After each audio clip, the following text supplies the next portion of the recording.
So today we're going to do close grip lat pull downs. So for the closer grip, your hands are just right above you, and right where this bend in the bar is, that's where you're going to grip it. So you can sit down as you're holding onto that bar. You're trying to squeeze these as you're sitting down. And then what you're going to do before you even start pulling, what you're going to think about is squeezing your shoulder blades back and down. So squeeze these as hard as you can. There you go. So now she's activated her shoulder blades. Now she's not just hanging in the joints. The next step is you're going to imagine crushing the bar inwards. So imagine crushing the bar like with your pinkies this way. Good. And you can see how her elbows are forwards. And then she's just bringing it to her collarbone right underneath her chin. And then coming back up again. Good. And this time let's activate the core even more. So exhale, keep those ribs down. Crush that bar inwards, pulling down to your collarbone there. And then back up slowly. All the way down one more time. Bring it in, more.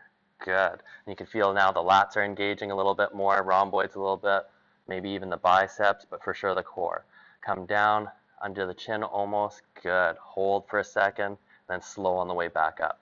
And when you're done this exercise on the way back up, still hold this retraction and stand up to put it away. So this set, we're going to stand up. Good. And retract, squeeze. Good. And what that does is it just prevents injury. If you have too much weight and you just go to let go, you're hanging in the joints, a great risk of injury. Everything she's going to do, she's going to keep these ribs down. There. All right. That's a close grip lat pull down.